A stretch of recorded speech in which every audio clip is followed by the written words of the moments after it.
So then are there people today then who would say, no, the Pope cannot be a heretic, and Honorius wasn't a heretic, and even though these three councils called him one, they meant something different by it, but I'm using this definition of heresy today, this more recent, narrow definition, therefore... Well, I mean, off the top of my head, what I've seen are, when I see people defending Honorius, is they tend to want to acquit him of heresy, even in the broader sense of the term, in any sense of the term. And when it comes to dealing with what the council said, they want to say, well, they just made a mistaken judgment of fact, a mistaken judgment about the facts of the case. Okay.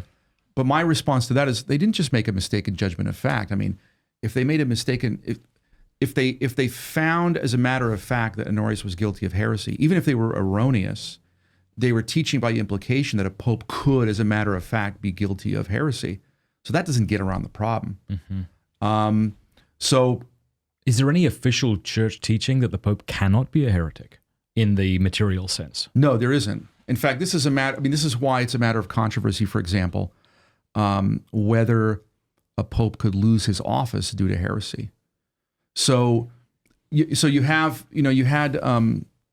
theologians in the earlier history of the church debate about what would happen if a pope fell into heresy. They didn't say, well, he couldn't. They said, well, what would happen if he did? Interesting. You had people take the view that, well, it's possible in theory, but it's so unfitting given the nature of the office that Providence would never let this happen. Okay. Yeah, but what if it did happen? Okay.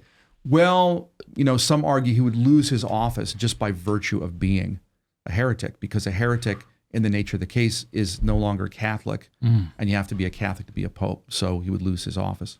Okay, well then what? What happens next? How do we know if he's lost his office? I would say the dominant view is that, well, some form or other of official hierarchical intervention would be necessary. Some argue that a pope, some argued that a pope, and I don't think this view is common now, but that a pope, say, could be judged to be a heretic by the cardinals and then, basically removed from office. Others would say, no, and I think that position can't be right for this reason. That can't be right because that would make someone else a superior of the Pope, and the Pope has no superior on earth. But what they could do is make a finding of fact that the Pope had become a heretic and thereby lost his office, and declare he's no longer the man who has that title is no longer a genuine Pope, but not because they're removing him. They don't have any authority to remove that. Rather because he's removed himself, as it were, by virtue of having fallen into heresy. Okay. But exactly what's the mechanism by which that would happen? Well, the idea is the cardinals could get together and decide on this finding of fact. Maybe that'll be hammered out in the next pontificate. Well, yeah. I mean, but the thing is, when that, and it's people like Suarez and Bellarmine and so on who are speculating and arguing about this kind of thing, but they're imagining a scenario where you have Orthodox cardinals who they're all agreed on what counts as orthodoxy, right. And they're all agreed that, well, this man is not Orthodox, so he's fallen from his office. Right. So the first thing is, what happens when you don't have a scenario like that? What if you have a lot of cardinals who are not Orthodox, say? But furthermore, even in the best case scenario, this is just a theological opinion. It's not a teaching of the church. It's maybe a plausible opinion, a defensible opinion, but that's all it is. It's a theological opinion. So that sort of scenario, should it ever happen, we'd be in uncharted waters.